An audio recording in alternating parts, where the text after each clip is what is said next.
New Year's Eve. In the heart of the city, a crowd gathers to celebrate. They are oblivious.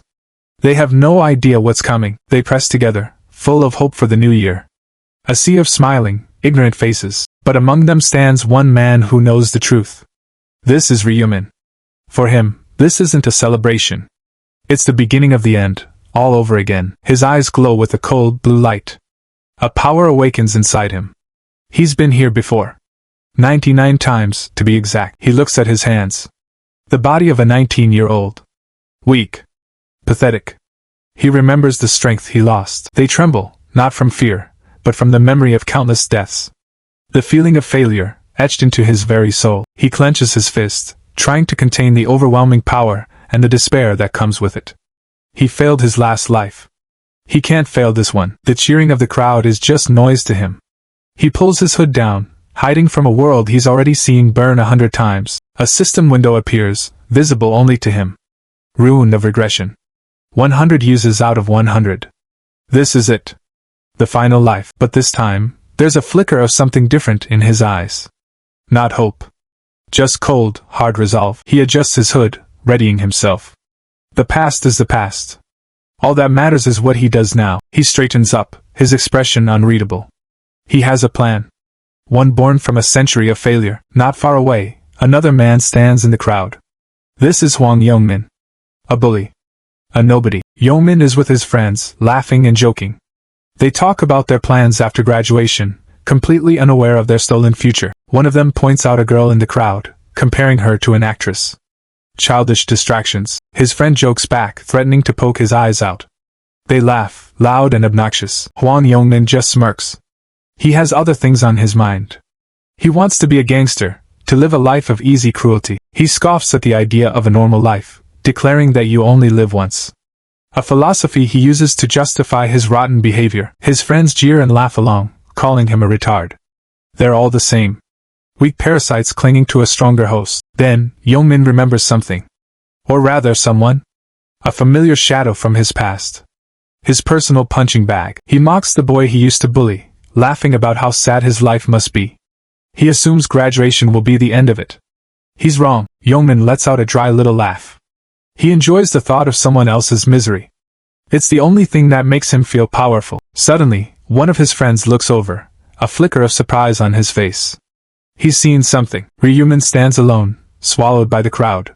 He's invisible to most, but a sudden glance brings him into focus for the ones who made his life hell. A grin spreads across Yongmin's face. He sees his target. The perfect person to start his new, messed up life with. The blue aura around Ryumin is invisible to them. They see only the weakling they remember, not the storm gathering within him. Hwang Yongmin's eyes narrow. He sees Ryumin, and a familiar, ugly feeling stirs inside him. Contempt. But Ryumin doesn't flinch. He meets his gaze from under the hood. There is no fear. Not anymore. He pulls down his hood, revealing his face. A silent challenge. The boy they knew is gone. This new confidence enrages Yongmin. It's a look he's never seen on Ryumin's face, and he doesn't like it. His friends notice his anger. They try to calm him down, but the seed of violence has already been planted. Yongmin mutters a threat under his breath. He promises to make Ryumin pay for his defiance. A promise he won't get to keep. As the countdown to midnight begins, people start shouting their New Year's wishes. The final moments of peace. Yongmin's friends are confused by the tension. They didn't hear what Ryumin said, but they can feel the shift in the air. Then, a blinding light fills the sky. It's not fireworks. It's something else. Something terrible and beautiful. From the light descends a being with 6 wings. An angel. But there's no salvation in its smile. Only contempt. Yongmin and his friends can only stare, their petty squabbles forgotten. But Ryumin doesn't even look up. He already knows what's happening. He looks down, a quiet calm on his face. This is the real beginning. The moment the world ends. The angel looks down upon the crowd, a cruel smirk playing on her lips. She finds their shock amusing. The crowd is a mixture of awe and confusion. They think it's a show. A performance. They are about to learn how wrong they are. The angel's smile widens. She is enjoying this. Enjoying their ignorance. Enjoying the power she holds over them. One man in the crowd, bolder and more foolish than the rest, shouts up at her. He thinks it's a prank. A bad joke. Ryumin mutters to himself. He knows what comes next. He's seen this exact scene play out before. A foolish man makes a fatal mistake. The angel's amusement vanishes, replaced by a cold annoyance. How dare this insect speak to her? Her eyes glow with a menacing red light. With a single thought, she passes judgment. And just like that, the man's head explodes. A fountain of blood and bone. Silence falls over the crowd. The performance is over. A boy standing nearby is splattered with blood. His face is a mask of pure terror. This is real. This is happening. Panic erupts. People scramble, pushing and shoving, trying to escape the impossible horror they just witnessed. Even Youngmin, the wannabe tough guy, is frozen in fear. His bravado shatters, leaving only a terrified child. The angel raises a hand, demanding silence. She hasn't even begun to explain the rules of her game. The crowd is frozen in shock. They finally understand. This isn't a show. It's an execution. The angel floats above them, a serene and terrifying god. Only Ryumin remains unfazed, watching from below. He knew this was coming. A bead of sweat rolls down his face, but his expression is one of grim acceptance. The game is starting, right on schedule. The angel addresses them, her voice echoing through the terrified silence. She calls them trash, monkeys in a cage. Her contempt is absolute. Through her veil, her golden eyes gleam with malice. She tells them their peaceful lives are over. A new era has begun. The crowd listens, their faces pale with fear. They are trapped, helpless before this divine monster. Hwang Yongmin, once so arrogant, is now just another terrified face in the crowd. His world has been shattered. The angel chuckles, amused by their despair. She explains the rules of the game they're all now forced to play. Ryumin looks up, his expression cold and analytical. He's heard this speech 99 times before. Every word is a lie. The crowd can only listen in horror. The truth is worse than they could have imagined. This isn't just a game. It's a cult. The angel's smile is laced with poison. She savors their fear, feeding on it. This is her entertainment. Ryumin sighs. The boring tutorial phase.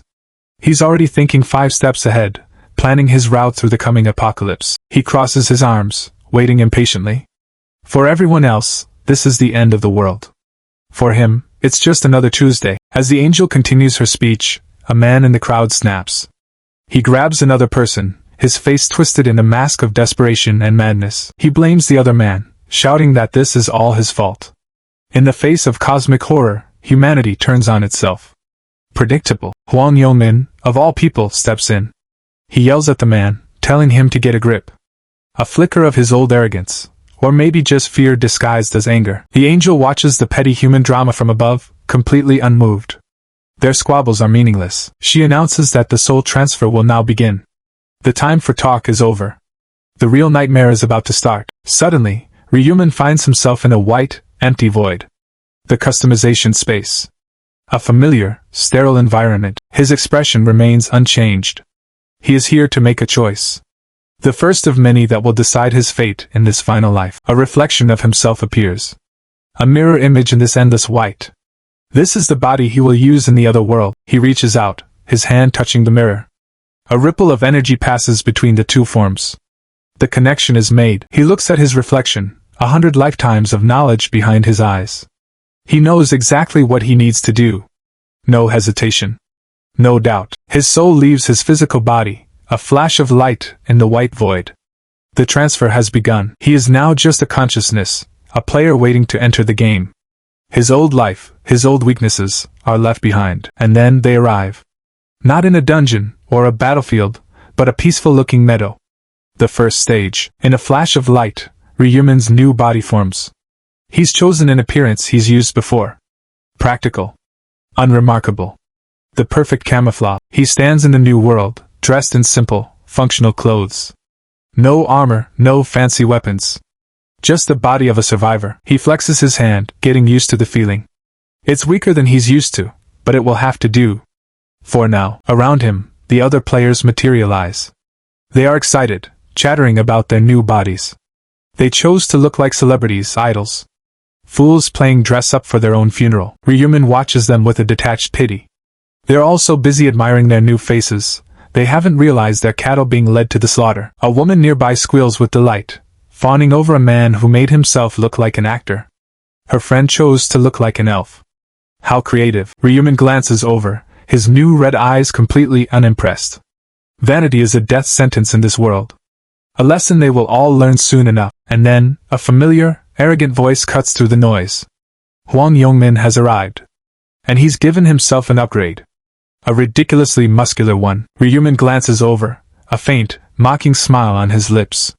All that muscle, and still the same small, frightened mind. Some things never change. Suddenly, the angel reappears, her voice dripping with condescending praise for their fearful expressions. She loves a captive audience. One of the players, still in denial, points out that not everyone looks scared.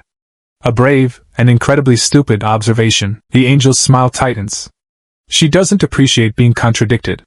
Her composure is just a thin mask for her violent temper. She snaps, her voice turning sharp and cruel. She reminds them of their place, of the power she holds over them. The mask is off. A status window appears in front of Ryumin. The official start of the game. He's seen this screen 100 times. It never gets less depressing. Level 1. Beginner rank. Pathetic stats. He's back at square one, with nothing but his memories to carry him through. Nickname Black Scythe. An old, familiar call sign. All around him, the other players get their own status windows. They stare at the screens, their faces a mixture of confusion and dawning horror. Hwang Yongmin looks at his own window, a bead of sweat trickling down his temple. The reality of his situation is finally sinking in. The angel announces one final gift for the players. Her generosity is always a prelude to suffering. The players murmur amongst themselves, confused and scared. They don't understand what's happening. They still think there's a way out. The angel simply smiles, a gesture full of hidden knives. She's about to demonstrate just how hopeless their situation is. Hwang Yongmin stares at his status window. He's noticed something. A new option has appeared. A random rune. He touches the icon, his curiosity overriding his fear for a moment. A gift from a god. It has to be something good, right? Wrong. A glowing red crystal materializes from the screen. A rune. A fragment of power that could mean the difference between life and death. But as he reaches for it, the rune cracks. It shatters into 1,000 pieces before he can even touch it, vanishing into thin air. A gift, given and then taken away. Hwang Yongmin stares at his empty hands. The brief glimmer of hope, snatched away in an instant. This is the new rule of his life, despair. The angel laughs, a sound like shattering glass. She explains that runes can only be gained through hardship. There are no free gifts in this hell. She gives them one last piece of advice, her voice dripping with mock sympathy. Survive. As if they have a choice. With a final, elegant snap of her fingers, the tutorial is over. The game begins. For everyone, system windows materialized in front of everyone. The first round of the game had begun. Ryumin watched, his face betraying nothing. The quest was simple. Kill 100 goblins each. But for nearly 2 billion participants, this was a death sentence. A goblin appeared, its red eyes glowing with malice. It gripped its crude axe, ready for the slaughter. The crowd stared, still believing this was some kind of elaborate game. They were about to learn how wrong they were. Suddenly, a winged figure descended from the sky, its presence overwhelming. The casual disbelief of the crowd instantly curdled into pure terror. The angel surveyed the panicked humans, a cruel, knowing smirk playing on her lips. For her, this was just entertainment. At her unspoken command, hordes of goblins charged forward with a roar. The hunt had started. As everyone scattered in fear, a single goblin was sent flying backward, its body broken. But while the others ran away, Ryumin calmly walked towards the chaos. He didn't run. He didn't hesitate. He simply advanced toward the enemy. For him, this wasn't a trial. It was just another hunt. And he was the predator. Without a weapon, he met the goblin's charge head-on. A single, perfectly aimed kick snapped its neck. The onlookers could only stare in stunned silence. They couldn't process what they had just seen. The goblin fell, its dagger clattering to the ground. One down. Ryumin casually picked up the fallen blade. It was a poor weapon, but it would have to do for now. He held the dagger with the familiarity of a seasoned killer. He had done this 99 times before. From above, the angel watched with growing interest.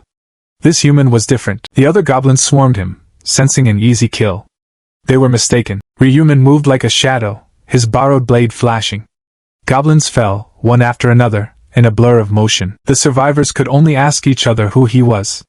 They couldn't believe their eyes. Was he some kind of special agent? While Ryumin cleared a path, the other participants found themselves cornered by the remaining goblins. Reality was setting in, but instead of fighting, they looked at Ryumin with a mix of fear and greed. An ugly idea began to form in their minds. That brief moment of selfish calculation was all the opening the goblins needed. The real slaughter began. Panic took over. One man, realizing the gravity of the situation, began to run for his life, but it was too late. The field turned into a chaotic bloodbath as people screamed and fled, but Ryuman didn't care about their fate. He was focused on his own kills, his red eyes tracking the next target. While the weak were culled, he continued his work, unmoved by the carnage around him. He was a machine. A goblin stabbed a man on the ground. Another participant could only watch in horror. This wasn't a game anymore. Her friend was gone. Frozen by fear, she was the next to die. Her hand fell limp, covered in blood, as her killer moved on without a second glance. Ryuman ignored the slaughter. Their choices were not his concern. He continued to cut down goblins with cold efficiency. Finally, one of the smarter ones realized that running was a dead end. She had to fight. She was rewarded for her courage with a system alert. She had awakened her ability. Another survivor watched her, armed with a broken blade, realizing that he too needed to awaken his potential to survive. With a desperate cry, he charged a goblin, fighting through the pain and fear. He managed to wrestle the creature to the ground, trying to stab it, but his strength was failing. The goblin just sneered at his pathetic attempt. Weakness was a death sentence here. It easily overpowered him, its own blade glowing with a deadly skill. This was the end for him. The angel watched the pathetic display from above, utterly unimpressed by the human's struggle. She sighed, bored by the predictable outcome. Most of them were just trash, but then her eyes fell on one particular human. The one who wasn't running. The one who was fighting back with purpose. She focused her attention on Ryuman, his every move a dance of death under her watchful gaze. A system window appeared before her, showing his progress. He'd already slain 70 goblins. His pace was inhuman. She pulled up his details. He'd nicknamed himself Black Scythe. How fitting. For the first time, she was intrigued. A genuine smile spread across her face. Perhaps this round wouldn't be so boring after all. She decided to send him a little gift. Unaware of the divine attention he had attracted, Ryuman continued his relentless assault. His kill count climbed to 75. It was only a matter of time before he finished the quest. He moved faster than the eye could see, his body a blur as he sliced through the goblin ranks. The remaining goblins tried to swarm him, but they were too slow, too predictable. He'd seen these moves 100 times before. A high kick shattered a goblin's skull, its dagger flying uselessly into the air. He didn't even need a weapon to kill them. He spun, catching the falling dagger midair, his hand stained with goblin blood. One final goblin charged, roaring with fury. It was the last one standing. Ryuman met its attack with overwhelming force, his punch shattering its weapon and its body. And with that, it was over. He stood amidst the silence, the red glow in his eyes fading. The field was his. The remaining goblins, their courage broken, could only stare at the man who had single-handedly wiped out their brethren. He wiped the blood from his face, his expression cold and detached. It was time to collect his rewards. He pulled up his status window. He was already level 4 and had 6 stat points to spend. He knew exactly where to put them. In the early game, there was only one stat that mattered. He dumped all his points into agility. With his stats allocated, he was now faster, deadlier. He was ready for what came next. He gave the goblin dagger a test spin. He could feel the increased speed in his movements. The difference was night and day. He threw the dagger with his newfound speed, the blade cutting through the air like a bullet and piercing a goblin's head. He looked at the remaining monsters, a silent challenge in his eyes. They knew they stood no chance. They trembled in fear, their primitive minds unable to comprehend the monster standing before them. Ryuman let out a slow breath. He was just getting started. But he knew the hardest fights were yet to come. With his agility maxed out, he became a whirlwind of death, cutting down the last of the goblins in seconds. The quest was complete. A pillar of light enveloped him, signaling his victory. He stood alone on the empty battlefield, the sole victor of the first round. He didn't celebrate. He just looked on, his expression unreadable. For him, this was just a Tuesday. The system announced his achievement. He had not only cleared his zone, but he had ranked first across all zones.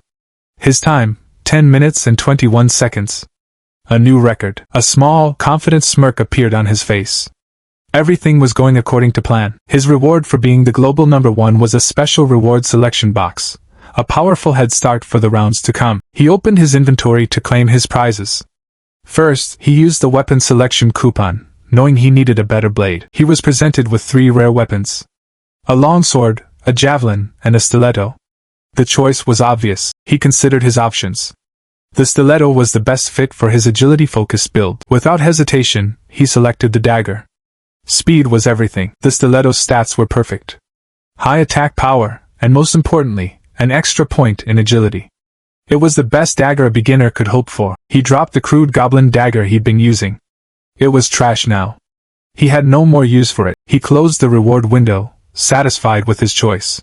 Phase 1 was complete. While he calmly geared up, the remaining survivors were still fighting for their lives, their numbers dwindling fast. But that was their problem. Ryuman reviewed his status one more time, a thoughtful look on his face. There was something he needed to check. He scrolled down past his stats, looking for something specific. And there it was. A hidden title. Last time regressor. His eyes narrowed. This confirmed his fears. This was his 100th life. There would be no more do-overs. He pulled out a random rune fragment he had saved. He needed to be sure. He crushed the crystal in his hand, attempting to draw out a new rune of regression. But it shattered into useless dust. He clenched his fist. The system had locked him out. This was it.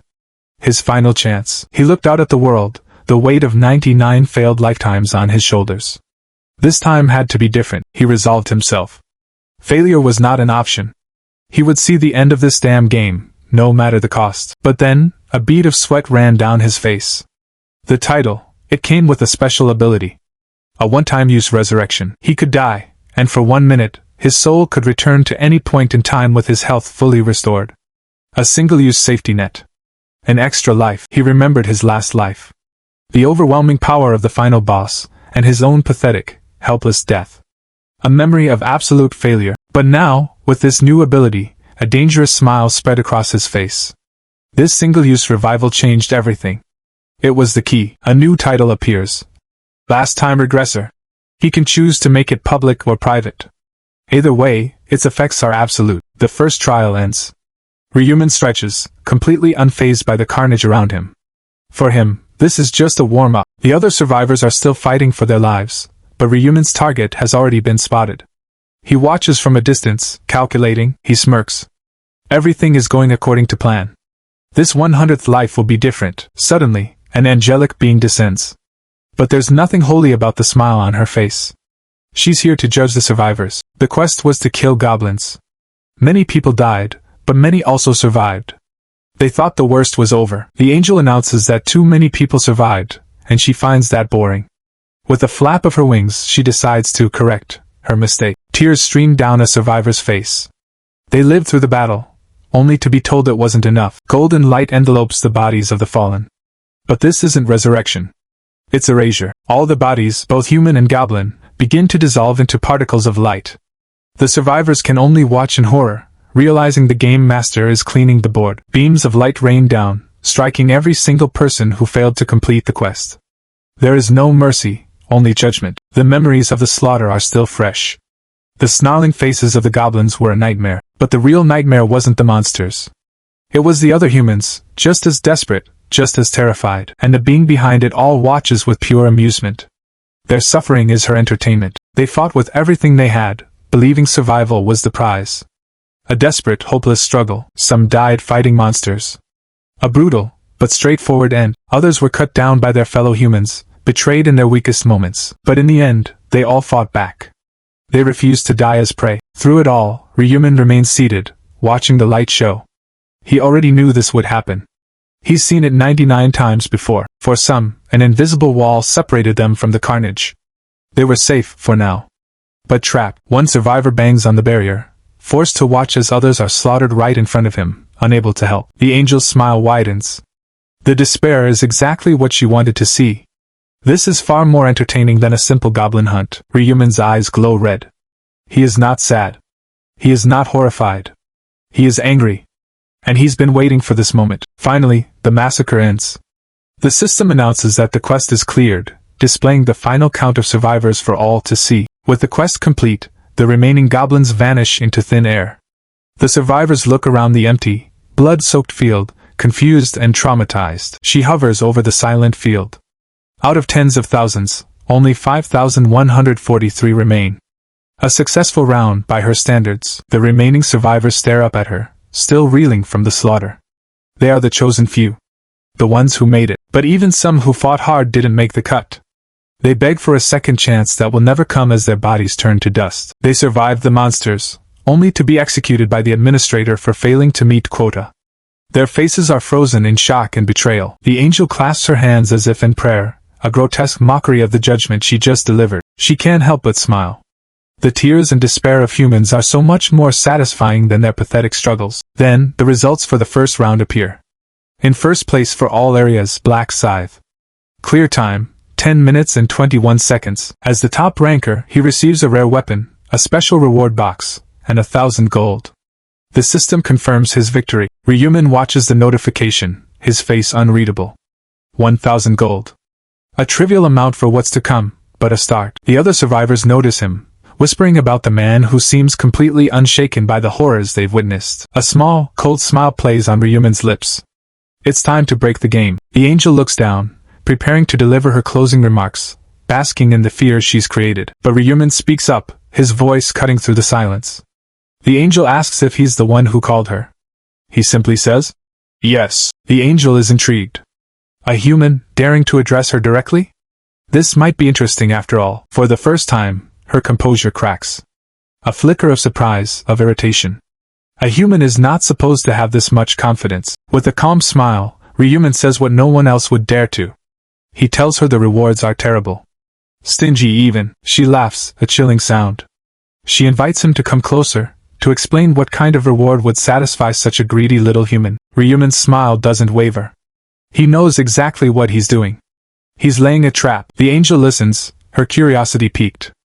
She sees a bug, but a bug with an interesting spark. A spark she intends to snuff out. Ryuman's eyes are cold. He's not negotiating for items. He's establishing a new pecking order. He stands alone before the celestial being, a single man against a god. The other survivors watch, holding their breath. They can't believe what they're seeing. Is he insane? Challenging the monster who just erased thousands with a wave of her hand? Fear and disbelief ripple through the crowd. This man is either a fool or something far more dangerous. The angel's eyes narrow, her playful demeanor vanishing. His defiance is no longer amusing. It is an insult that must be punished. But Ryuman just stands there, arms crossed, completely in control. He knows a secret about this so-called god, a fatal weakness. And he's about to exploit it. The others can only watch from within their protective pillars of light as Ryuman prepares to confront the angel alone. A wicked, predatory grin spreads across the angel's face. This foolish human has just signed his own death warrant. She flexes her long, sharp fingers. All it would take is a single thought, a flick of her wrist. She imagines crushing his skull, just like all the other insects who dared to defy her. But something is wrong. Nothing happens. Her authority, the absolute power to kill, fails to activate. For the first time, a flicker of genuine shock appears in her eyes. She quickly masks her confusion with a smile, but the confidence is gone. Why can't she kill him? Ryuman doesn't move. He just waits, arms crossed, letting her panic simmer. He knows exactly why her power has failed. The angel lands gracefully, deciding to handle this personally. She'll lure him away from the others. She stands before him, an imposing figure of divine power. But the power is just a facade, and Ryuman can see right through it. Ryuman calmly steps out of his safe zone to follow her. Seeing this, another survivor wonders if he should try his luck too. The scarred man scoffs, dismissing it as envy. They see a negotiation, not an execution. They have no idea what's really happening. Ryuman glances back. Their pathetic squabbles are meaningless. There is only the mission. The scarred man watches him go, his expression thoughtful. He might be the only one who senses that Ryuman is not like the others. Ryuman gives him a passing glance. A potential ally? Or just another casualty waiting to happen? It's too soon to tell. The angel leads him down a secluded path into the forest. Far from prying eyes. The perfect place for a quiet murder. They stop. The angel tries to act casual, but Ryuman's calm demeanor is starting to unnerve her. A thought strikes her, a sudden, dreadful realization. Her brow furrows as she puts the pieces together. It hits her. During the mass execution of the failed participants, she used her authority too many times. Her power is on cooldown. She glares at Ryuman's back. She lured him here to kill him, but now she's powerless. She decides she'll have to teach this greedy human a lesson with her own two hands. She continues deeper into the woods, her mind racing. She needs a new plan. A way to kill him without her divine authority. Ryumin follows without a word, his hands casually in his pockets. He's letting her walk right into his trap. Her thoughts confirm it. She brought him here to avoid witnesses. But now, she's the one who's trapped. Killing him now would break the rules. She forces another smile, this one strained and vicious. She'll play his little game for now. She turns, her voice dripping with condescension, asking him what kind of reward could possibly satisfy him. She still thinks she's the one in charge. He doesn't answer with words. He answers with a fist, aimed squarely at her face. The negotiation is over. Impact. The sound of knuckles hitting bone echoes through the silent forest. Her eyes are wide with utter disbelief. The self-proclaimed god is sent flying, her divine authority meaning nothing against a simple, brutal punch. For the first time, she is the victim. Her face twists into a mask of pure rage and humiliation. A mere human has dared to strike her. In his 100th life, Ryumin has just declared war on the heavens. In the previous round, Ryumin did more than just survive. He chose violence. Now the divine guide, Brielle, kneels before him, utterly broken. Golden blood spills from her lips. This wasn't supposed to happen. A mere human couldn't possibly overpower a guide. Rage and humiliation fuel a desperate counterattack. She gathers what little power she has left, but it's useless. Her power fades before it can even take form. She is helpless. Ryumin closes the distance again. He isn't here for a fight. He's here to collect. His hand closes around her wing. Not with a warrior's grip, but a butcher's. Through her blindfold, she can feel his intent. It is cold. It is absolute. With a sharp tug, he rips the wing from her back. Feathers and blood fill the air. He watches her writhe, his expression unchanged. This is just one more step in his plan. Brielle screamed tears through the forest. The pain is absolute, a feeling she has only ever inflicted on others. He holds her severed wing, the source of her divine power, now just a spoil of war. Ryumin looks on, splattered with her essence. Still not satisfied. The job isn't done. He moves to the other wing. There is no wasted motion. No hesitation. Just methodical destruction. He effortlessly uses the appendage to block her feeble attack. Her own power, turned against her. The impact sends her reeling. Beaten by a piece of herself. The humiliation is worse than the pain. For the first time, a flicker of something crosses Ryumin's face. A cold, predatory smile. Brielle stumbles back, terror finally breaking through her divine arrogance. This isn't a human. This is a monster. He grabs her again, his grip like iron. She is completely at his mercy. She asks him if he's trying to kill her. The sheer ignorance of her question is almost funny. Ryumin just smirks. He has no reason to answer. His actions speak for themselves. The angel's face contorts in fear.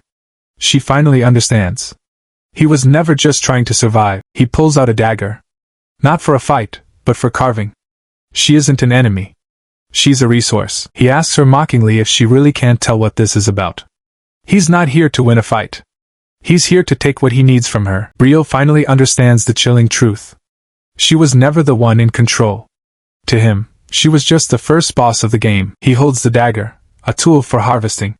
The faint smile on his face isn't one of victory. It's one of satisfaction. The plan is working. In Brielle's eyes, there is only dawning horror.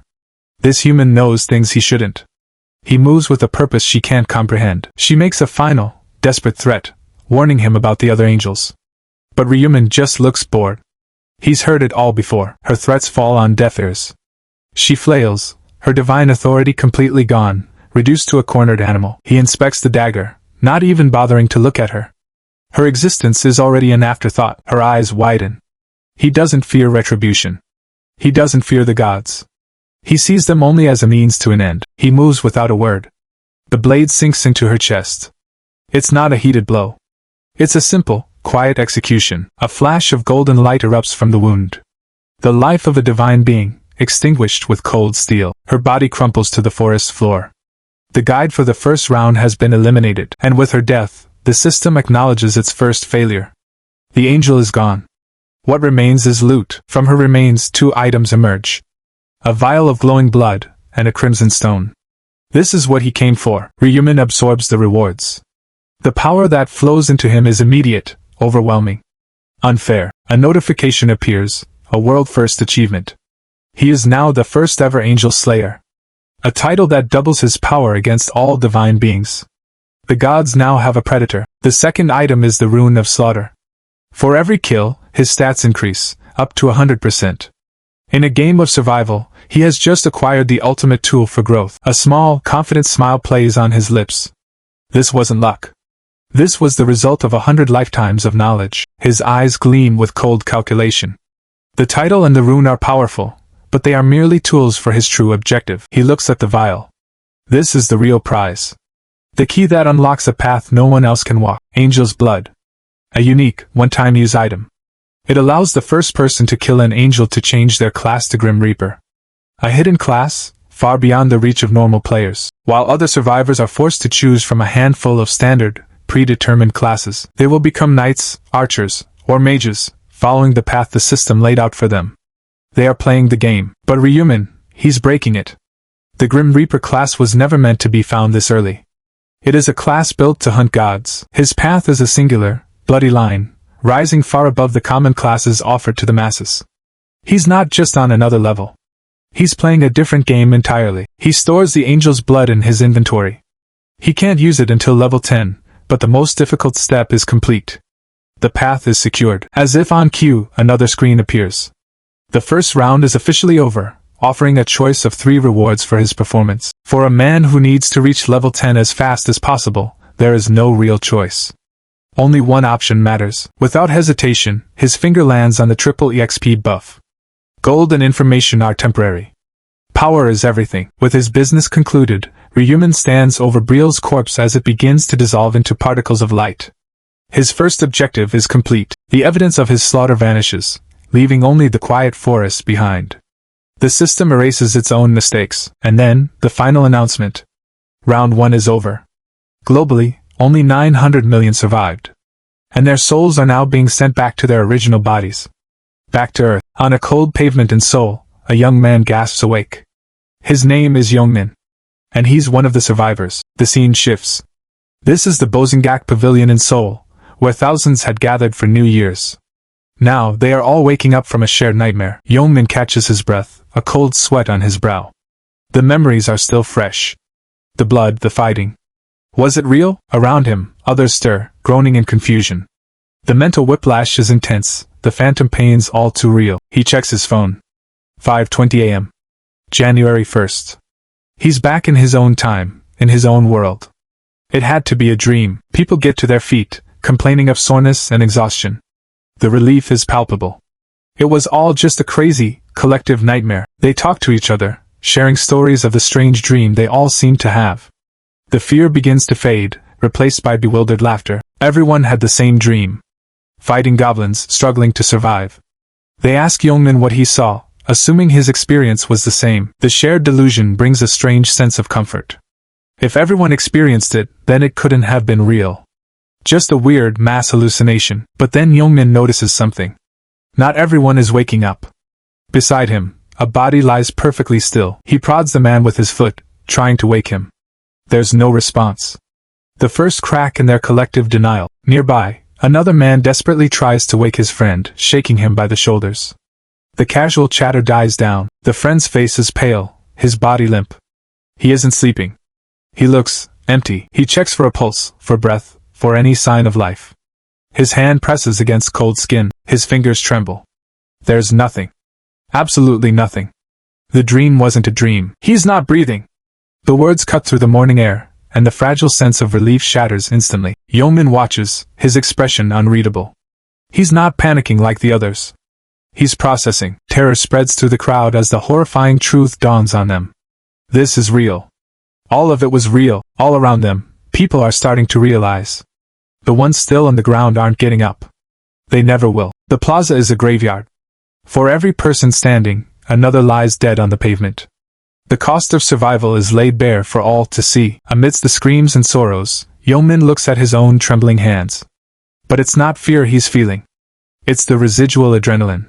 The thrill of the kill. And then, a twisted, broken smile spreads across his face. While everyone else sees a tragedy, Youngmin sees an opportunity. In a world of death and despair, he feels more alive than ever. Back in the real world, a man grins. The weak have returned, but the rules are different now. Power is everything. A man named Hwang Youngmin is on his knees, crying about how unfair it is. He survived, But now he has to go back to his pathetic life. His lackey just stares, calling him a lunatic. They don't get it yet. The world hasn't changed for them. The thug sighs, disappointed. He was hoping for something more, but everything seems normal. It was probably just a dream, but his partner points out that one person is missing. The one who was acting strange during the trial. He scans the crowd and spots him instantly. Ryuman, the man who killed the angel. Standing there. Watching, Ryuman just smirks. These guys have no idea what's coming. They're still thinking like the world is the same, but then, he hears it. A low mumble from someone nearby. Ryuman turns to see another survivor, a man in cheap fantasy armor, nervously pacing. The man is staring at his phone, sweating. He's talking about his status window, wondering if it was all a dream. Ryuman stays silent, watching him. A bead of sweat rolls down Ryuman's face. He knows what's about to happen. The chaos is just getting started. Suddenly, a screen only he can see flashes before Hwang Yongmin. His stats. He's level 5. His strength is 22. It wasn't a dream. It's real. Hwang Yongmin's face goes blank with shock. The numbers are right there. The power is real. And it's his. His lackeys are just as stunned when their own status windows appear. They have no idea what's going on. All around the plaza, people are staring at invisible screens, their minds reeling. The game has followed them home. Hwang Yongmin slowly picks up a small rock from the ground, a test. He crushes it. Not into pieces. Into dust. The raw power sends a shockwave through the air. He stares at his hand, at the dust slipping through his fingers. It's real. The world is his now. A slow, predatory smile spreads across his face. The fear is gone. Replaced by something much, much worse. A new kind of law just hit the streets. Meanwhile, the world scrambles for answers. A news report covers the bell-tolling ceremony incident. They have no clue what truly happened. They show footage of the angel, Brielle, descending from the sky. A beautiful, terrifying omen of the end. The report states that all the witnesses fainted at once. The police are investigating, but they're chasing ghosts. They call her an unidentified woman. A footnote in a story they can't comprehend. The footage is grim. Body after body hitting the pavement. A citywide collapse. A world put to sleep in an instant. Ryuman watches the live stream on his phone. The world media is calling it a mystery. He knows it was just a tutorial. He scrolls through the comments. Denial. Confusion. People think it's a prank. They have no idea their world ended last night. Ryuman just listens. He's heard this story 99 times before. The initial shock. The slow dawning horror. It's all just starting. The news reports that half of those who fainted have woken up. He knows what happened to the other half. They didn't just faint. They died. He pulls up his hood. The cold air doesn't bother him. The real storm is what's coming next. They're calling the survivors players. A cute name for people who just went through hell. The government is trying to understand, but they're already decades behind him. He already knows the real problem isn't the monsters or the quests. It's the players themselves. Human weapons, let loose on a world that can't stop them. Left unchecked, they'll become beings more powerful than any army, tearing the world apart for their own greed before the game even truly begins. He starts walking. The city streets feel alien. He's the only one who knows the script. This time will be different. He failed 99 times to save the world.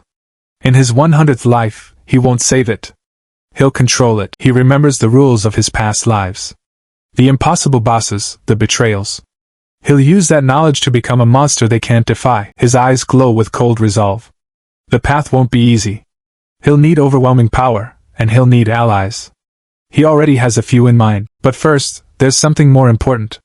He walks through the empty morning streets, his steps echoing. He arrives at a small, worn-down apartment building.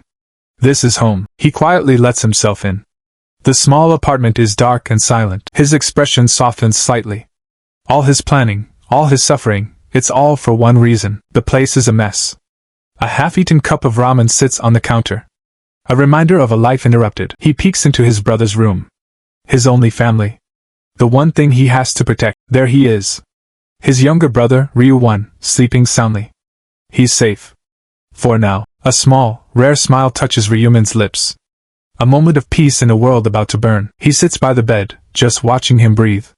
After everything he's seen, this is the only thing that's real. On the wall, a faded photograph. A memory of a family that's gone. Their parents died in an accident, leaving them with nothing but each other. Beside it, a newer picture of the two of them, and a calendar with his birthday circled. Simple things. The things he's fighting for. Then he sees it. A raw, ugly wound on the back of his brother's hand. The mark of a player. Ryuwon was taken too. Gently, Ryumin covers the wound with a bandage. His brother is a survivor. But now he's also a target in this new, cruel world. Ryumin's eye sharpens. The softness vanishes. Protection isn't a passive act anymore. It's time to eliminate the threats, starting with the ones closest to home. Ryuwon stirs, noticing the bandage on his hand.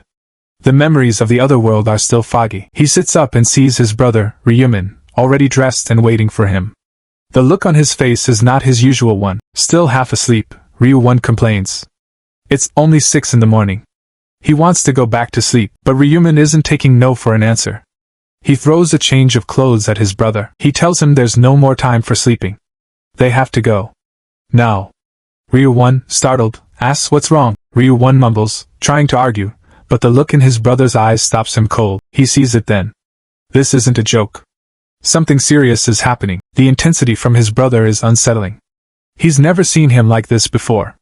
It's calm, but it's dangerous. Without another word, Ryuwon gets dressed. He knows better than to argue when his brother has that look on his face. They walk out into the empty, pre-dawn streets.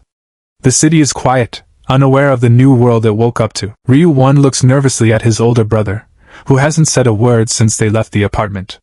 The silence is heavy. Ryumin's face is a mask of cold determination, his eyes fixed on the path ahead. His mind is already 10 steps down the road. Finally, Ryumin hands his phone to his brother. He tells him to read the news. It's time he knew the truth. Ryuwon is still confused, but he takes the phone. He doesn't understand his brother's sudden urgency. He starts reading the article. His eyes widen in shock. An angel appeared? People were taken to an other world? Ryumin just confirms it. Yeah. It wasn't a dream. It was real. And it happened to both of them. Ryuwon's face pales. He looks up from the phone, his mind racing. He was there. He remembers the goblins. The fighting. The fear. He grabs his brother's arm, panic setting in. He tells him he saw it too. He was there. It wasn't just a nightmare. For a moment, he's just a scared kid again, lost in a memory of a trauma he can't explain. The scene shifts. A memory of a funeral. Their parents' portraits, draped in black. The day their old world ended, a young Ryumin stood emotionless, already forced to be the adult. Beside him, little Ryuwon could only kneel and cry. He was too young to understand anything besides the pain of being left alone. Ryumin remembers that day. The day he promised himself he would protect his little brother, no matter what. He became the parent, the guardian, the shield. Back in the present, that promise echoes in his mind, fueling his resolve. He has to be strong enough to protect his brother from this new, broken world. Ryuwon, still shaken, looks at his brother with pleading eyes. He survived, but he's terrified. He doesn't know what comes next. Ryumin looks back, his expression unreadable. He tells his brother not to worry anymore. Because he's here now. Ryuwon can only stare, trying to understand the meaning behind his brother's words. It sounds like a promise, but it also sounds like a threat. Without waiting for a response, Ryumin turns and starts walking again. Ryuwon scrambles to follow. He finally asks the question that's been on his mind. Where are they going? What could be so important at this hour? Ryumin stops and turns. Before he answers, he asks his brother to tell him everything that happened. He needs to know how he survived. Ryuwon explains that he was tasked with hunting 100 goblins. He clutches his hand, the memory of the fight still fresh. It was kill or be killed. Ryumin's eye flashes with a dangerous light. His little brother, who he tried so hard to shield from the world, was thrown into a death game. And he wasn't there to protect him. Seeing the look on his brother's face, a chill runs down Ryuwon's spine. This isn't just about the other world anymore. This is personal. Ryumin turns away, his decision made. He finally tells his brother where they're going. To find Bang Taijai, the bully who's been making Ryuwon's life hell. The old rules are dead. And Ryumin is about to write the new ones. Ryumin found his younger brother, Ryuwon, in an alleyway. He wasn't asking if he was okay. He already knew. Ryuwon was shocked. He had no idea how his older brother knew he was in trouble. Ryumin told him that from this day forward, no one would ever bother him again. It wasn't a comfort. It was a promise. Ryuwon could only look down, the weight of the situation pressing on him. He didn't understand the coldness in his brother's eyes. His brother asked him one simple question. Where is he? For Ryumin, this wasn't the first time. He remembered a life where he failed. A memory he's carried for 100 lifetimes. Back then, he was weak. Powerless. Just a boy sleeping on the floor of a cheap apartment, oblivious to the world's cruelty. He could only see himself as he was then, pathetic and useless. A brother who couldn't protect anyone. Then came the phone call that started the nightmare. A call from the hospital. He picked up, still half asleep. He had no idea his world was about to end. The voice on the other end calmly informed him that his brother, Ryu-1, was in the emergency room. He remembered kicking the door open, his heart pounding in his chest. But it was already too late. The memory was a ghost that haunted him. The image of his past self, broken and helpless, while his brother suffered. This time would be different. He would not fail again. Back in the present, his eyes were cold steel. He was here to erase a lifetime of regret. Ryu-1 led him to an abandoned warehouse. The sounds of someone being beaten echoed from inside. Inside, it was business as usual for the local bullies. Just another day, another victim. A high schooler was on his knees, surrounded. No one was coming to save him. The thug mocked him for not answering, asking if his words meant nothing. The typical script of a powerless tyrant. The leader of the group, Bang Taijaiyu, landed another heavy blow. He was big, and in this small world, that made him king. His lackeys cheered him on, their praise echoing in the dusty warehouse. They were just as pathetic, but their cheering stopped. Their faces froze, sensing a change in the air. Someone else was here. Bang Taijaiyu strutted around, completely oblivious. He cracked his neck, getting ready to continue his game. Suddenly a hand grabbed his face, stopping him mid-swing. His reign was over. He just didn't know it yet. His crew just stood there, completely stunned. Their brains couldn't process the sudden shift in power. One of the thugs finally spoke up, trying to make sense of the situation. He thought he recognized the newcomer. He pointed a shaky finger, asking Bang Taijaiyu if that was Ryu-1's errand boy older brother. The disrespect was practically dripping from his voice. Bang Taijai's arrogant smirk returned. He saw the quiet kid he used to bully. He didn't see the man who came back from the dead 99 times. The other lackeys chimed in, recalling how Ryumin never fought back, how he just glared at them. They remembered weakness. They expected weakness. Bang Taijaiyu turned, annoyed by the interruption. He had no time for this, but then he saw him. The same face, but the feeling was different. The air grew cold. The lackey's confidence started to waver. The person standing at the entrance wasn't the pushover they remembered. Something was very wrong. Bang Taijai's face soured. He didn't like this. He didn't like this one bit. His crew huddled around him, their earlier bravado gone. They started murmuring that something about Ryumin felt different, dangerous, and then they stepped out of the shadows. The two brothers standing together. The hunter and the bait. Bang Taijaiyu let out a nervous laugh, trying to brush off the sudden fear. He mocked Ryumin, calling him out for bringing his younger brother along. He leaned in, his voice a low growl, asking if Ryumin was there for revenge. He still thought this was a schoolyard squabble. He had no idea he was staring at his own death sentence. He sneered. Did you come here to get beaten up together? It was his last mistake. Behind Ryumin, Ryu-1 trembled, grabbing his brother's sleeve. He was terrified, but Ryumin stood perfectly still. Unmoved. The bully's patience finally snapped. He was done talking. Ryu-1 stammered, his eyes wide with fear as he looked at the thugs. This was his nightmare, and it was happening all over again, but Ryumin just smiled. A cold, terrifying smile that promised nothing but pain.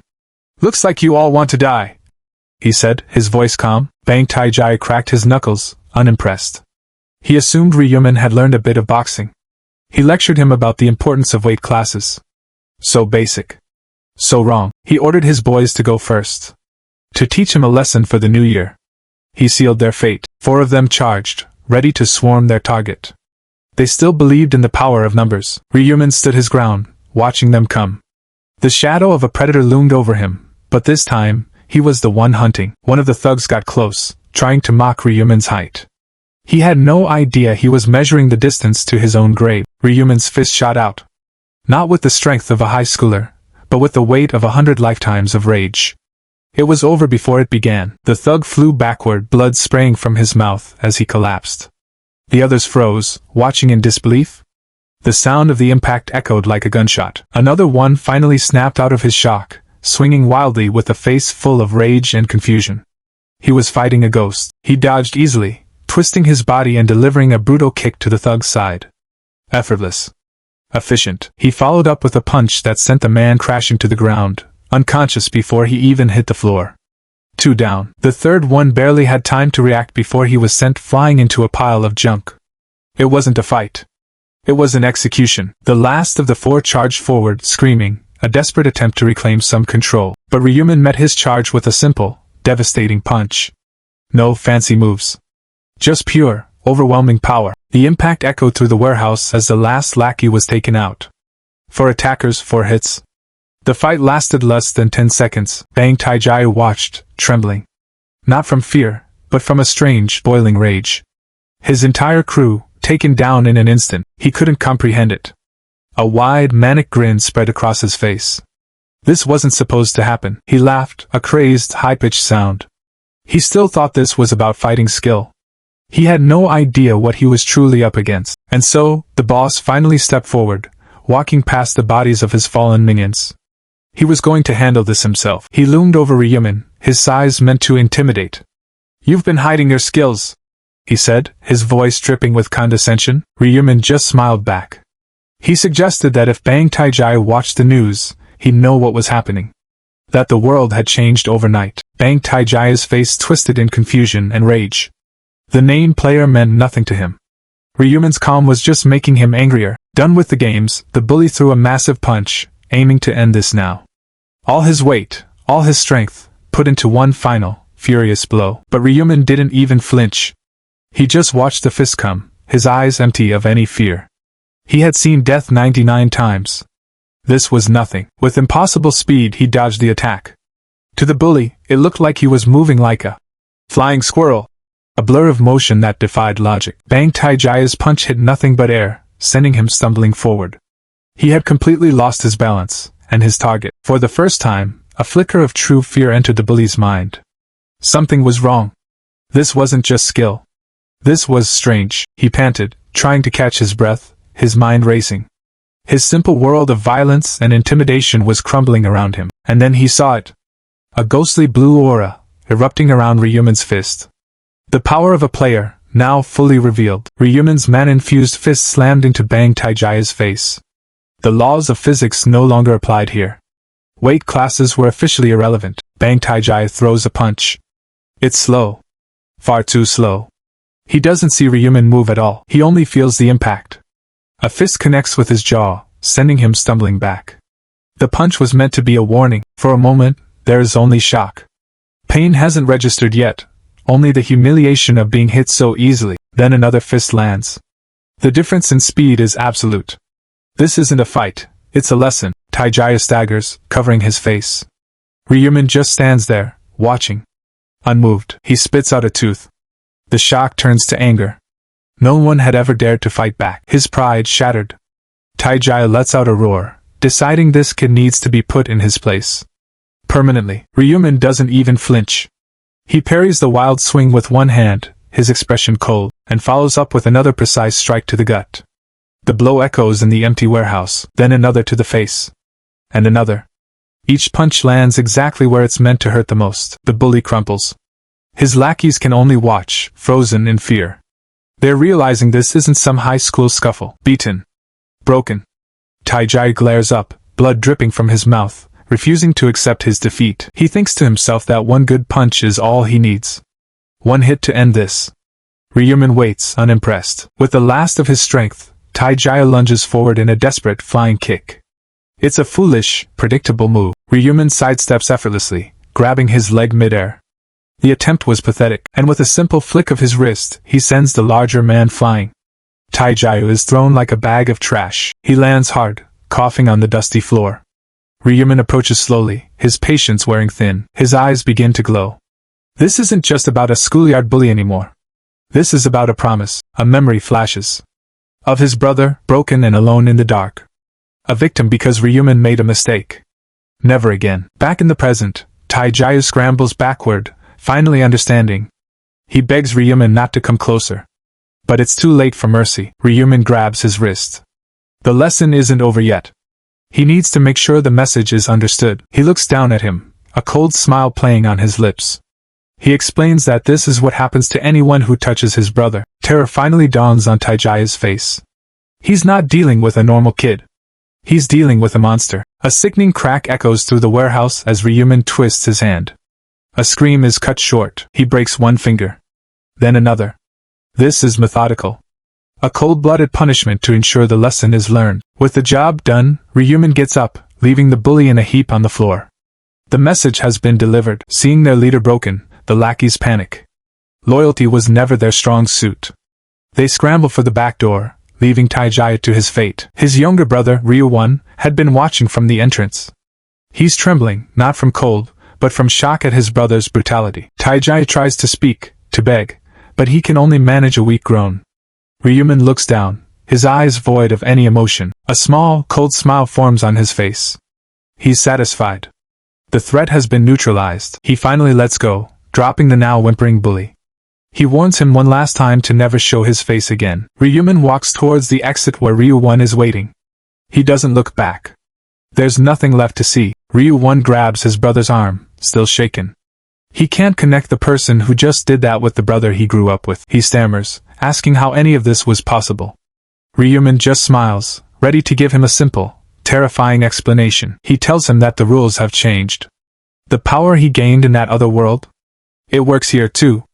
To prove it, he summons his energy. From a flash of golden light, a black dagger materializes in his hand. Ryu-1's eyes go wide. This is impossible. He hesitantly reaches out, touching the blade. It's real. Cold, sharp, and deadly. Not an illusion. Then, just as quickly as it appeared, the dagger dissolves back into light, leaving his brother speechless. Ryuman confirms his thoughts. In this new world, he is no longer normal. He's a walking weapon. As they walk, the weight of this new reality settles between them. But for Ryuman, a heavier weight remains. He thinks to himself that this is all a lie. A necessary one. Because he remembers the last time he told the truth, a memory from his 11th life. His brother, bound and helpless, captured by enemies who used him as bait. It was Ryuman's honesty that put him there. A mistake that cost him everything. A mistake he paid for 89 more times. His eyes narrow with cold resolve. In this life, his 100th and final life, his brother will know nothing. He will be safe. Suddenly, a loud growl from his brother's stomach shatters the heavy silence. Reality, as always, is less than cinematic. Ryu-1 looks away, embarrassed. Even after witnessing supernatural combat, a guy's still gotta eat. Ryuman leads them to a convenience store. First, survival. Then, a proper meal. He tells his brother to pick whatever he wants and head straight for the ATM. He has a plan. He inserts his bank card. To get them out of this life, he needs money. And after 99 lifetimes, he knows a shortcut. He stares at the screen, his expression unreadable. He remembers more than just how to fight. He remembers the future. He withdraws 100,000 won. It's nearly everything they have left in the world. A reckless move, to anyone else. Ryuman holds up the cash with a grin. But Ryu-1 stares in horror. That was their rent money. Their food money. Their everything money. Before his brother can protest, Ryuman tells him to pick out something good to eat. Tonight, they're not going to worry about the cost. Ryu-1 hesitates. He's used to picking the cheapest option, or nothing at all. This kind of freedom feels wrong. He points to an expensive lunchbox, saying they can't afford it. Ryuman just tells him to get it anyway. For the first time all day, Ryu-1 genuinely smiles, holding the meal he would never have dared to choose for himself. He marvels at how good it looks. Ryuman watches him, his expression softening for just a moment. This is why he fights. He playfully scolds his brother, telling him to just eat without worrying about the money. Just for tonight, Ryu-1 beams, happy to finally have a decent meal with his brother. It's a small, normal moment in a day that has been anything but. Seeing his brother eat well is enough. For now, this small happiness is a victory in itself. For Ryu-1, it's just a delicious piece of meat. But for Ryuman, it's a down payment on a better life. He savors every bite. A simple pleasure he's been denied for too long. As they eat, Ryuman reminds him to eat a lot. He'll need his strength for what comes next. But once the meal is done, Ryuman stands up. The moment of peace is over. It's time for the real plan to begin. Ryu-1 watches, confused, as his brother walks away from the table without a word. He returns, not with a dessert, but with a pen and a stack of lottery tickets. He places them on the table with a thud. Ryu-1 stares at the tickets, then back at his brother. He can't believe what he's seeing. This is where all their money is going? He asks what on earth he's doing, but Ryuman's confident smile tells him this isn't up for debate. This is happening. Panic sets in. His brother beat a man half to death, summoned a dagger, and is now about to gamble away their entire life savings. He's convinced Ryuman has completely lost his mind, but Ryuman just calmly fills out the slips, one by one, with methodical precision. There is no gambling involved here. Only certainty. Ryu-1 watches, his panic turning to disbelief as he sees his brother mark the exact same numbers on every single ticket. He doesn't understand. 20 tickets. All with the same numbers. A strategy that makes no sense. Unless you already know the future. With the last ticket filled, Ryuman looks up. His smile is sharp, absolute. This isn't a bet. It's an investment. The first of many. In a small room, Ryuman sits calmly while his brother spirals, head in his hands. The lottery tickets on the table feel like a mistake. A waste of money. His brother stares at the lottery app, gnawing at his fingers. The anxiety is eating him alive. He's already given up. He mutters that they should have just used the money to eat something good. His regret is so thick you could cut it with a knife. Ryuman just watches. Unmoved. The second number is drawn. 18. His brother's posture doesn't change. He's just waiting for the failure to be official, but then his eyes catch the numbers on their ticket. Something clicks. A flicker of impossible hope. The winning numbers are announced, one after another. On screen, the numbers match the ticket in his hand.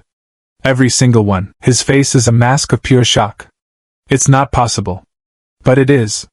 He won. Tears well up in his eyes, his mind struggling to accept reality. The voice of reason tells him to pinch himself, to make sure it's real. Ryuman looks at him, completely unfazed. This isn't a dream, right? His brother asks. Ryuman already knows the answer. His brother shakes his head back and forth, trying to process the impossible. But for Ryuman, this was never impossible. It was inevitable. Finally, his brother finds his voice, pointing at the ticket in disbelief. Ryuman just smiles. This was never about luck. It was a calculation. The joy finally hits him. A pure, explosive celebration for a life-changing miracle.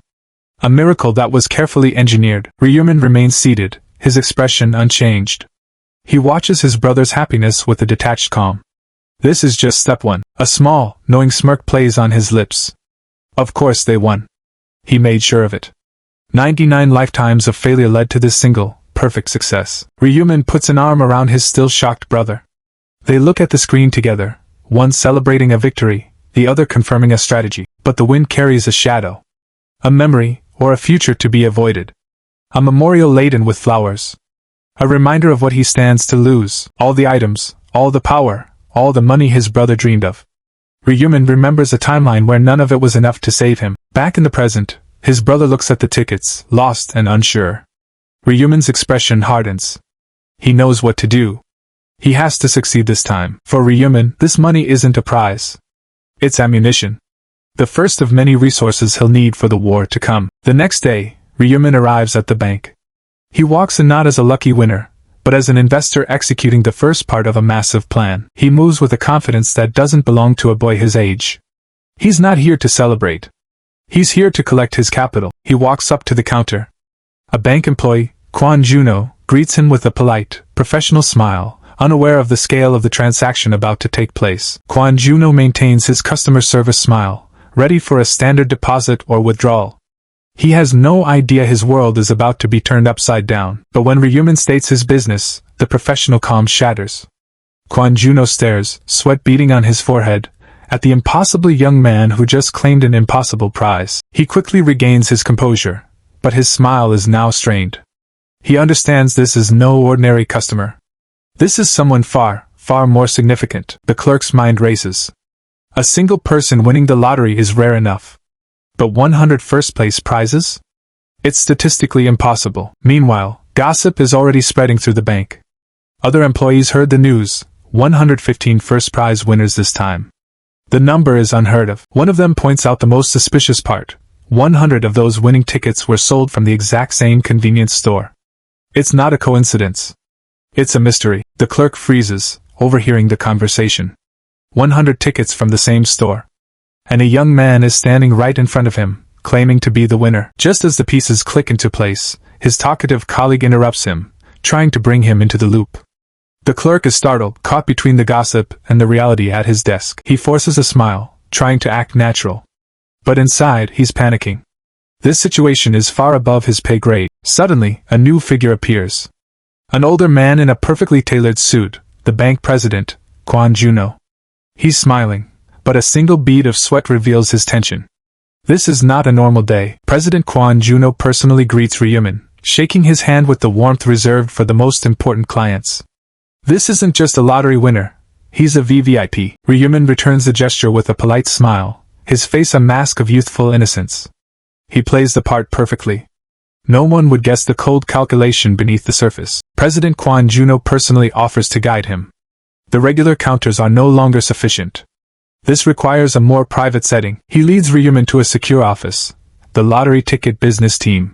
This is where the real transaction will take place, away from prying eyes. As they enter, a female employee at her desk jumps to her feet, shocked to see the president himself walking in.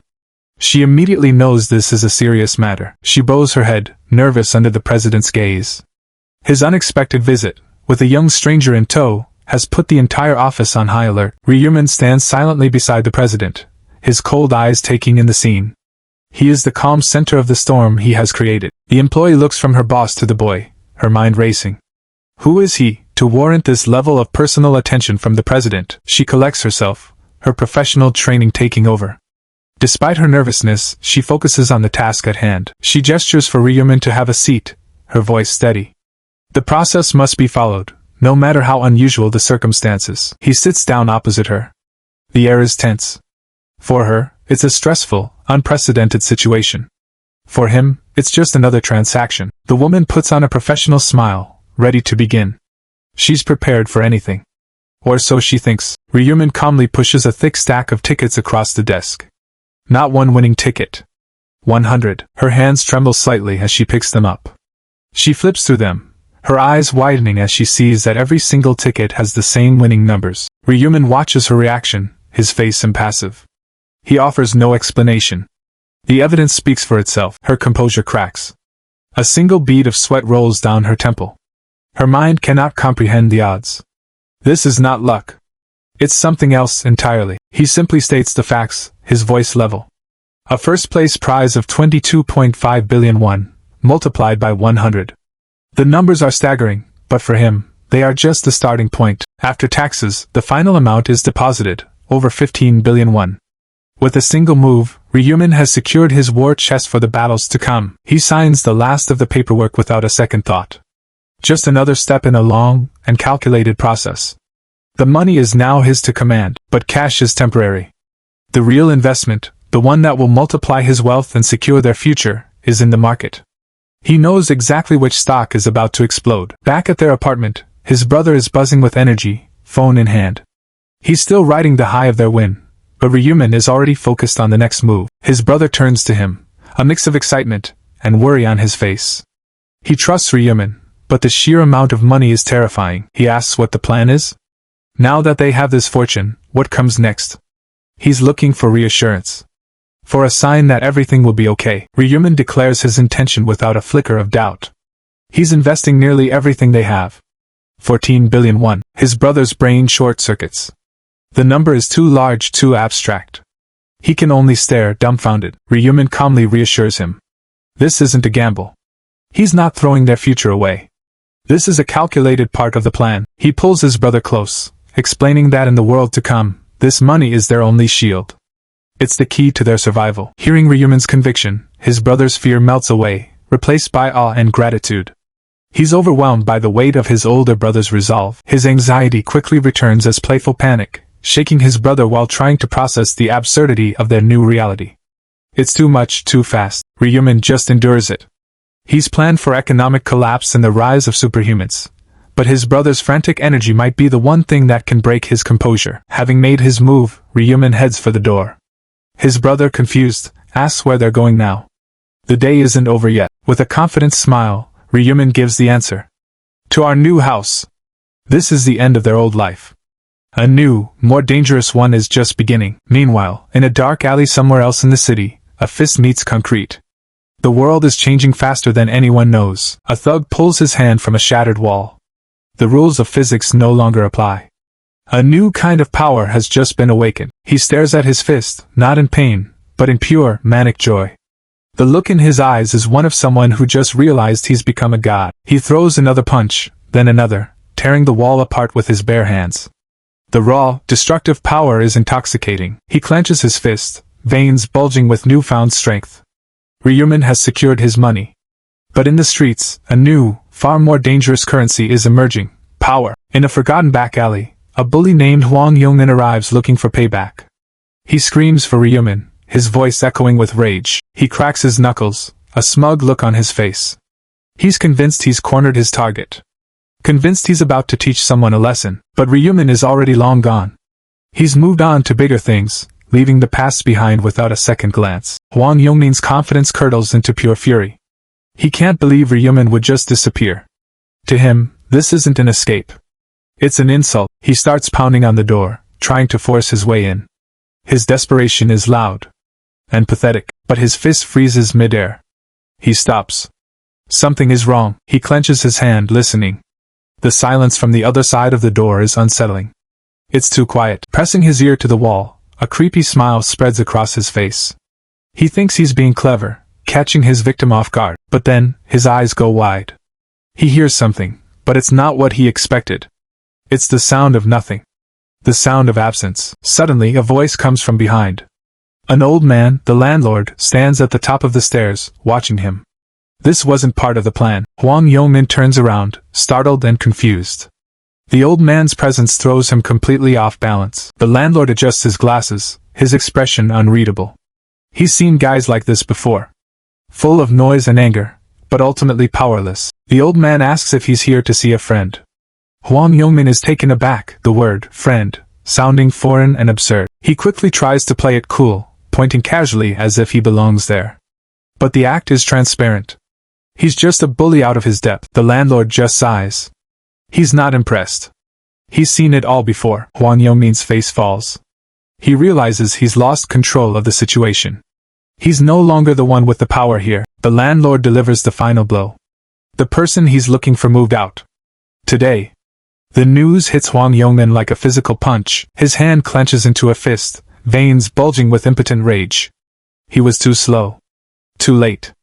Ryuman was already gone, leaving him with nothing but his own fury. Meanwhile, in a completely different part of the city, Ryuman and his brother arrive at their new home. A towering monument of glass and steel. A fortress. Ryuman's brother, One, is speechless. He's never seen anything like it. This isn't just a new apartment, it's a new world. As they walk into the lobby, One is completely overwhelmed. He looks like a kid in a candy store, while Ryuman is calm, composed. He belongs here. At the front desk, Ryuman presents his access card. One watches, still in a daze. This level of luxury feels unreal. Like a dream. After their identities are confirmed, a security guard escorts them to the elevator. One is amazed. This place is more secure than a bank. Inside the elevator, One's excitement is infectious. This place is awesome, he exclaims. For the first time, a genuine smile touches Ryuman's lips. This is why he fights. The elevator dings, arriving at their floor. The doors slide open, revealing the entrance to their new life. A life of safety and power, bought with 100 lifetimes of suffering. They step inside. The apartment is massive, a palace in the sky. One is left breathless. This is a level of wealth he couldn't even imagine. He wanders through the living room, his shock turning to pure awe. For Ryuman, this is just a tool. A necessary expense. For One, it's a miracle. The kitchen is sleek and modern, a place for a life they never had. One declares he's finally found his dream home. Even the bathroom has a view of the entire city. It's a level of luxury so extreme, it's almost absurd. One is so overwhelmed he can barely stand. The sheer scale of it all is making him dizzy. His entire world has been flipped upside down in a single day. Ryuman, ever the pragmatist, simply notes that it's nice and clean. For him, this isn't about luxury. It's about survival. But this isn't just a home. It's a fortress. Ryuman begins to explain the real reason they're here. The reason for all this security. He tells One about hypnolepsy. Once a month, every player is forced into a deep sleep, their minds transported to the game, while their bodies are left behind, completely vulnerable. And in that defenseless state, the real hunt begins. Wealthy players hire assassins to eliminate their rivals in the real world. A death in reality is a permanent death in the game. This fortress isn't for comfort. It's to stop a knife in the dark. To ensure they wake up the next morning. This is the brutal reality of the game. One, who had just been celebrating, is now hit with the crushing weight of his brother's world. This beautiful home is a gilded cage, built to keep monsters out. He looks at Ryuman, and the smile on his brother's face suddenly seems different. It's the smile of someone who carries an impossible burden alone. The joy vanishes from one's face, replaced by a deep, hollow guilt. He was celebrating a prize his brother paid for with constant, life-threatening danger. Ryuman notices the change immediately. He's seen his brother happy for the first time in ages, and he won't let that be taken away. One apologizes, his voice trembling. He feels thoughtless for being happy, for enjoying a life built on his brother's suffering. The guilt is eating him alive, but Ryuman cuts him off with a light chop. He's not angry. He's not disappointed. He pulls his brother close, a rare, genuine smile on his face. He tells him not to worry. This is his job. Protecting his brother is the only thing that matters. After their talk, a heavy silence fills the room. One is left to process the dark truth of his brother's life. The price of their safety. Later, Ryuman's phone buzzes. He glances at the screen, a flicker of something unreadable in his eyes. A small, cold smile touches his lips. It's a call from a ghost of his past. A problem that can no longer reach him. It's Wang Yongmin, his old bully. Still trying to claw at him from a world he's already left behind. Ryuman lets it ring, then slips the phone back into his pocket. Some calls aren't worth answering. The next morning, Ryuman wakes up, the city spread out beneath him. Another day, another life. He's done this 100 times. He finds one already awake and dressed. But something is different. One is holding something. He has an idea. One suggests they should give rice cakes to their new neighbors. It's a tradition. A way to be friendly. A simple, human gesture. Ryuman is taken aback. In 99 previous lives, this has never happened. This small, simple act is a new variable. A change in the timeline he couldn't have predicted. He thinks for a moment. This is a deviation from the plan. An unnecessary interaction. But looking at his brother, he sees something he hasn't seen in a long time. Simple, uncomplicated happiness. One explains his reasoning. It's just about being good neighbors. A small kindness. A normal thing to do. In a life that is anything but normal. Ryuman has lived 100 lives, all meticulously planned. But he's never accounted for the simple, unpredictable desires of his little brother. He's never had to. So, for the first time, he throws the plan out the window. He agrees. For one, he'll risk a little chaos. They'll greet the neighbors together. They start their rounds, ringing the first doorbell. A small, ordinary act in an extraordinary building. A voice answers from the other side. The first of many new faces in their new life. One happily offers the rice cakes, his smile bright and genuine. Ryuman stands back, a silent observer, letting his brother take the lead. Their first neighbor is a kind-faced woman who seems pleased by the gesture. A normal, friendly encounter. So far, so good. One beams, playing the part of the perfect new neighbor. Ryuman manages a polite smile. It feels strange. Almost normal. She happily accepts the gift, surprised and delighted. This small act of kindness seems to work wonders. They say their goodbyes and move on. One neighbor down, a whole building to go. One bows politely, taking his new role very seriously. Ryuman watches his brother, a faint smile playing on his lips. Maybe this wasn't such a bad idea after all. Maybe a little unpredictability is a good thing. They continue their tour, meeting a cast of wealthy and eccentric residents. Each interaction is surprisingly pleasant. The building is a world unto itself. One by one, they win over their neighbors with a simple offering of rice cakes. It's a strange, almost surreal experience for Ryuman. They even manage to charm a little kid, who bows shyly as he accepts the gift. One is a natural at this. He was made for a peaceful life. Finally, they reach the 44th floor. The top. There's only one house left. The penthouse. One is still full of energy, ready to finish their mission. They walk down the final hallway, the last rice cake in hand. The anticipation builds. Who lives in the most expensive apartment in the entire building? One reaches for the doorbell. Ryuman watches, a sense of finality in the air. This is the last step. The last unknown. The camera lingers on the intercom. A moment of silence before the final reveal. One waits patiently, clueless about the person on the other side. He presses the button. The chime echoes, breaking the silence. And with it, the course of Ryuman's 100th life is about to change forever. The door opens. And one freezes. His cheerful demeanor shatters, replaced by pure, unadulterated shock. He can't believe what he's seeing. He's completely starstruck, sweating and unable to speak. His mind is short-circuiting. This person, it's impossible. Both brothers stare, their eyes wide. Standing before them isn't just a neighbor. It's someone famous.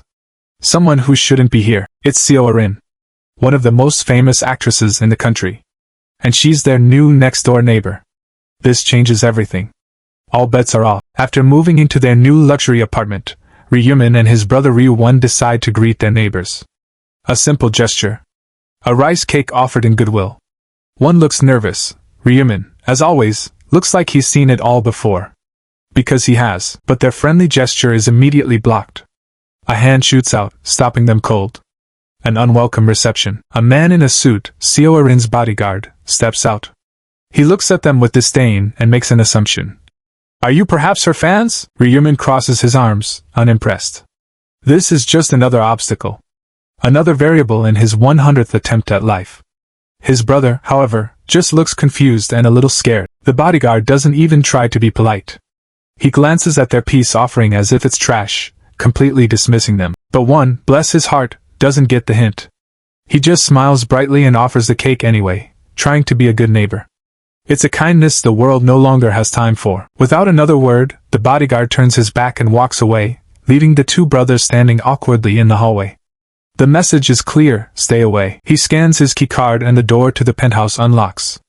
A clean, efficient rejection. The famous actress Seo Erin can only offer a quiet, hesitant, okay, as her bodyguard shuts down the interaction.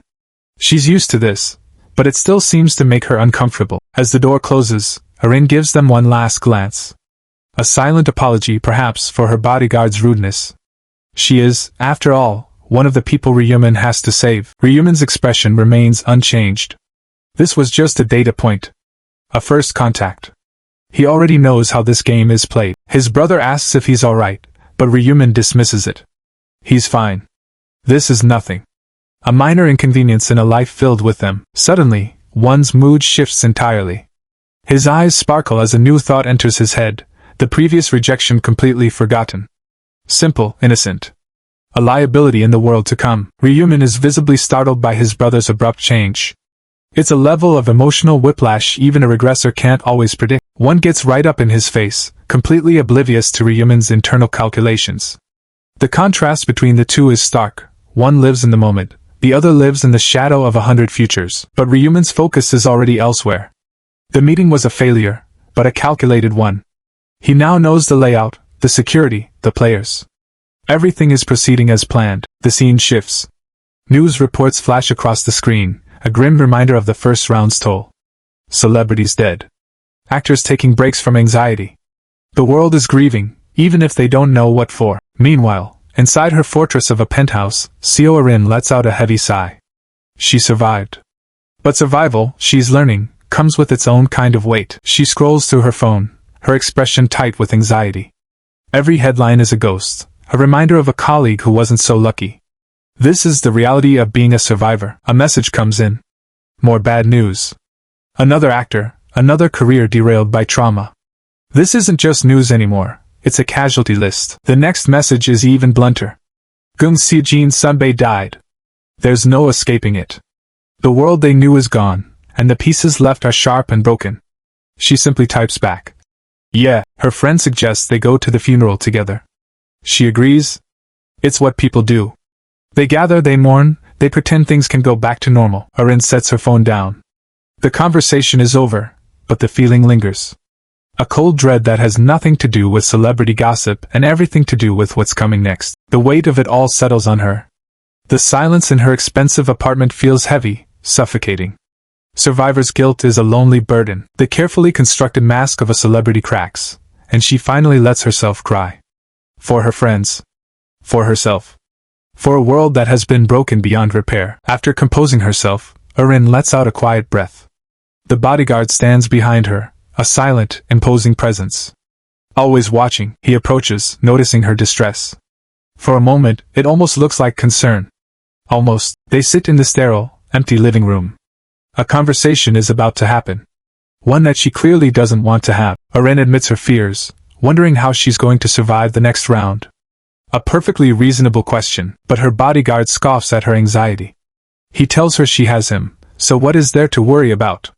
His arrogance is a shield, but it offers little comfort. He tells her she worries too much, and should just rely on him completely.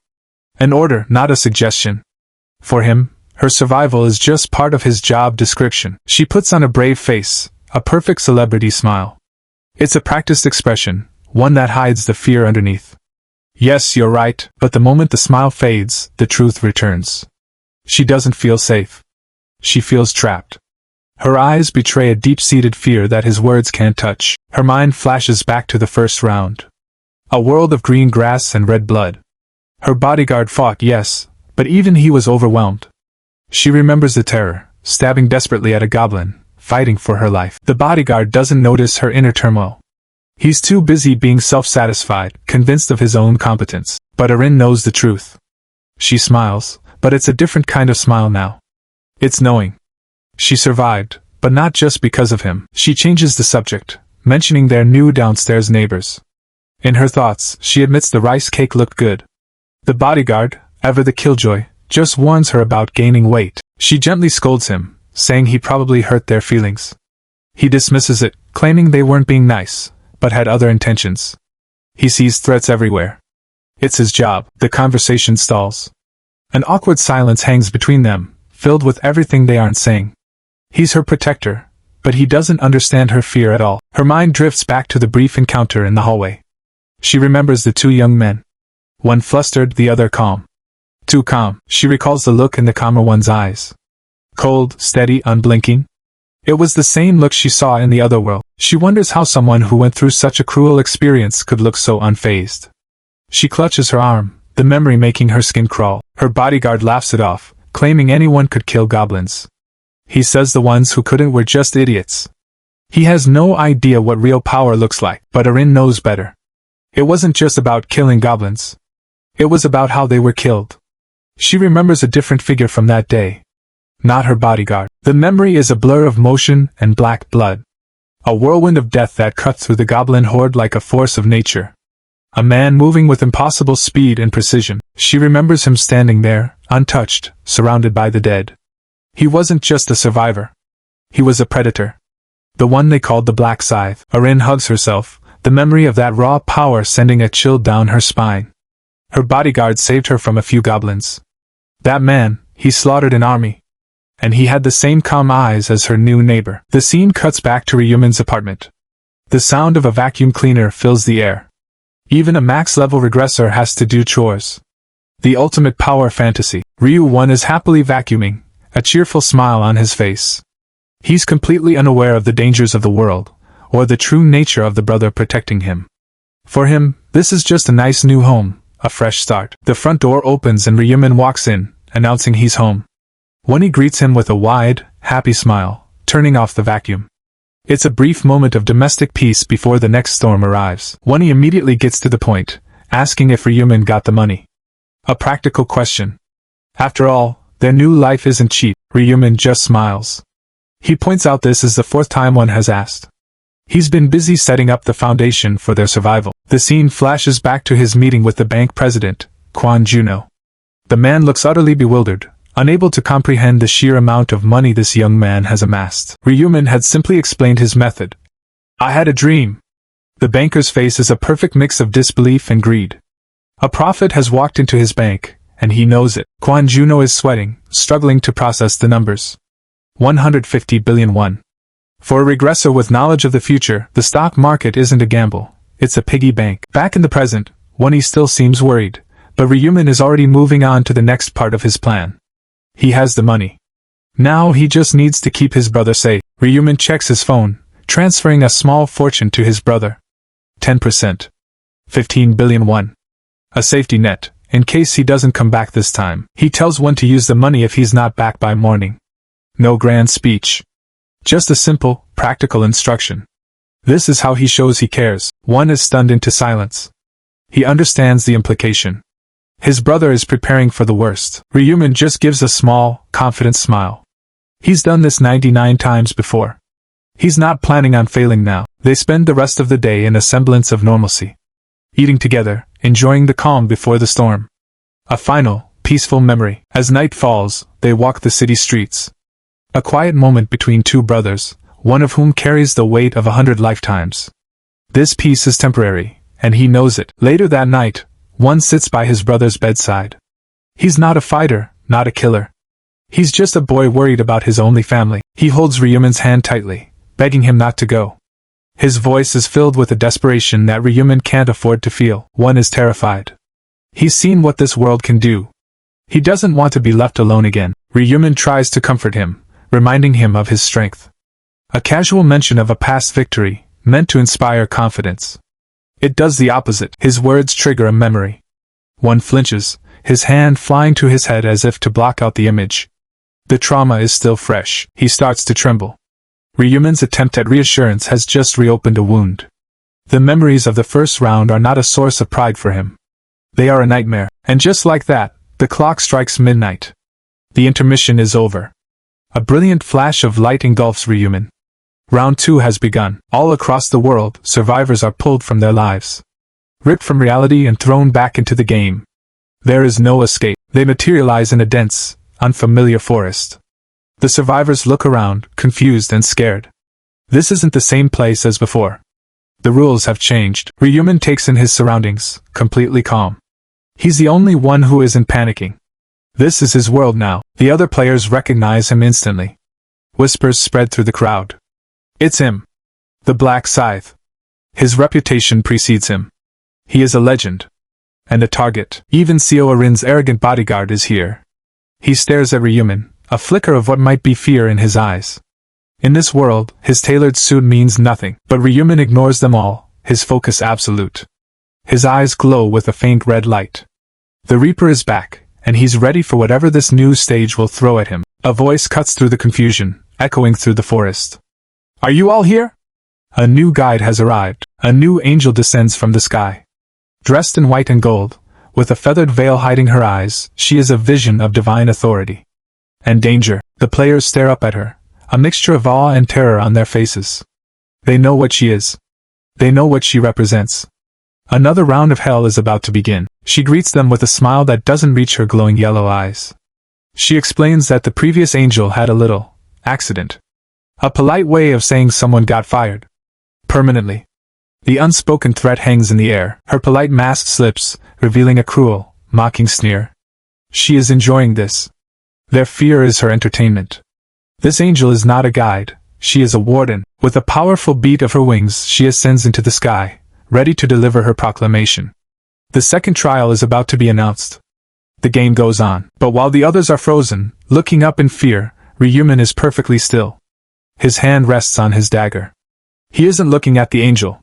He's looking at the stage. The second round has begun, and he is ready to press that subscriber button. But also give a like on this video so Recap Manhwa can give you guys more juicy manhwas. Recap out.